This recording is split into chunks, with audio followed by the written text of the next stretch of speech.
Have you ever stumbled upon a flight that seemed unbelievably cheap, like too good to be true cheap?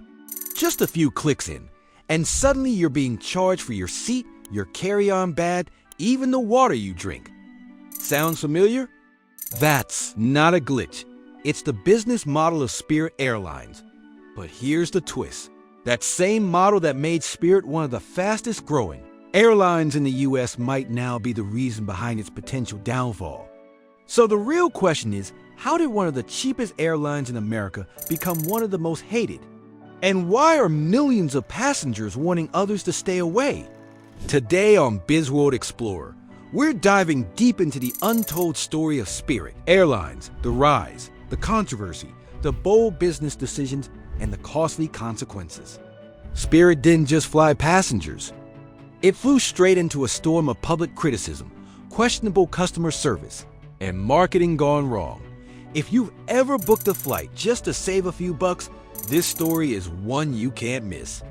Make sure to subscribe and hit the bell icon, because this video might just change how you think about flying forever. The image problem, public hate versus corporate growth on paper. Spirit Airlines should be considered a success story. With over 170 aircraft and millions of passengers every year, they're among the top 10 largest airlines in the U.S. They service over 85 destinations across the United States, Latin America, and the Caribbean. Yet, despite this size and reach, Spirit has become a meme in the aviation world for all the wrong reasons. Social media platforms are flooded with complaints: cramped seating, delayed flights, poor customer service, and endless fees.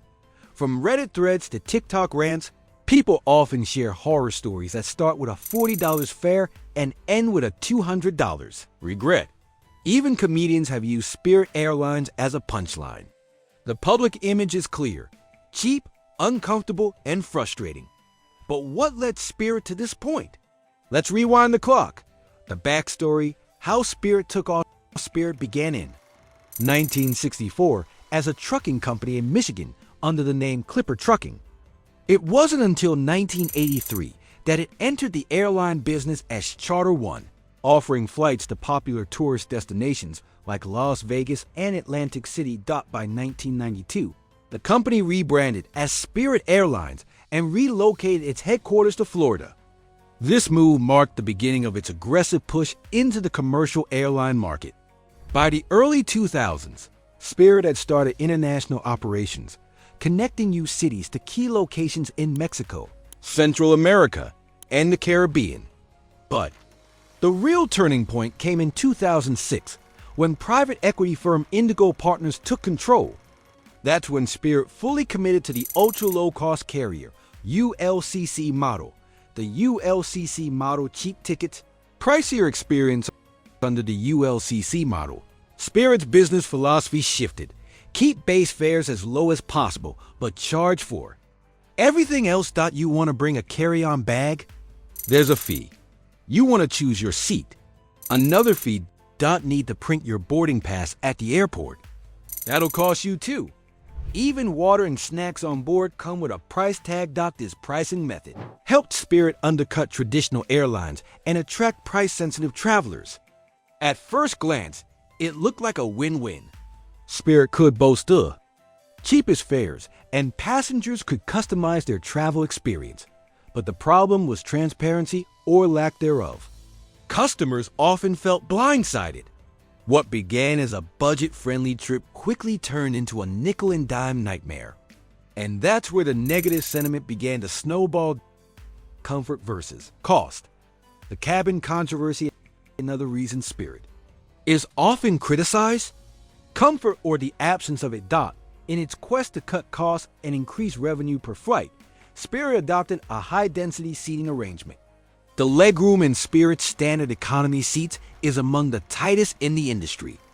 Passengers report cramped conditions, minimal recline, and hard plastic seats designed more for efficiency than comfort. For short flights, this might be tolerable. But for anything over 2 hours, it starts to wear on travelers. In an age where even budget-conscious consumers expect a certain baseline of comfort, Spirit's model began to feel outdated. customer. Service and labor disputes. Customer dissatisfaction wasn't just limited to in-flight experiences. Spirit's service issues extended to its ground operations and staffing. In 2010, Spirit's pilots went on strike over wage disputes, grounding flights and leaving passengers stranded. Similar tensions resurfaced in later years with reports of unhappy staff, underpaid crews, and poor morale. To cut more costs, Spirit even removed its toll-free customer service number, forcing customers to pay for the call if they needed help. These decisions may have saved money, but they eroded trust. Marketing mishaps. When advertising backfires, you'd think a company drowning in complaints would play it safe with its marketing. Not Spirit.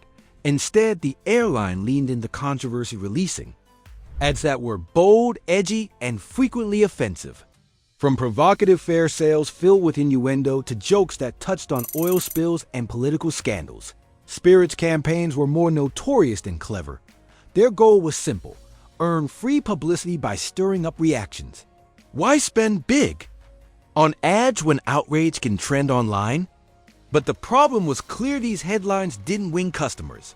They confirmed the worst fears people already had about flying with Spirit. Rather than fixing their reputation, Spirit doubled down on shock value, alienating even more potential flyers. The airline seemed to confuse attention with admiration, a risky gamble that brought short-term buzz but long-term brand damage. Growth with a price. Did it work financially? Despite the criticism, Spirit Airlines became financially successful. After going public in 2011 under the ticker symbol SAVE, the airline saw steady revenue growth driven by its cost-cutting model. Investors were impressed. Spirit kept operating expenses low, generated strong revenue through fees, and rapidly expanded into underserved markets where competitors had limited presence. But while profits soared, the airline failed to win hearts. Spirit never built a loyal customer base. Most travelers booked out of necessity, not choice. Passengers often viewed Spirit as a last resort rather than a brand they trusted or liked. This lack of emotional connection meant low customer retention. Many first-time flyers rarely return, especially after dealing with unexpected fees or poor service. So, while Spirit's financials look strong on paper, its long-term relationship with customers was shaky at best. The JetBlue merger and uncertain future. In 2022, JetBlue made headlines by announcing a $3.6 billion bid to acquire Spirit Airlines. The move aimed to combine two budget giants to compete with America's Big Four airlines. JetBlue promised better legroom, higher service standards, and an improved flying experience. Spirit shareholders approved the deal, but regulators remained cautious due to antitrust concerns. If approved, the merger could help Spirit shed its bargain bin image and enter a new era under JetBlue's more customer-friendly brand. But if blocked, Spirit must face its biggest challenge, yet recovering from years of negative public perception while competing against fresh, low-cost rivals like Breeze Airways and Avelo. Both newcomers are gaining ground by offering budget-friendly pricing without the hostility often associated with ultra-low-cost carriers. Spirit, stuck between an identity crisis and industry disruption, may find itself running out of runway unless it changes course fast. Final thought: Spirit Airlines is a lesson in extremes. On one hand, it proved that you can build a billion-dollar business by offering the lowest prices. On the other hand, it showed how fragile that success becomes when customers feel like they're being tricked or mistreated. Will Spirit survive the next chapter in aviation? Or will its legacy be one of missed connections, both literal and emotional? Let us know your thoughts in the comments below. Have you flown Spirit? Was it worth the price? Or did you walk away wishing you had paid a bit more for peace of mind? Thanks for watching BizWorld Explorer. Don't forget to like, share, and subscribe for more deep business breakdowns. Until next time, fly smart and stay curious.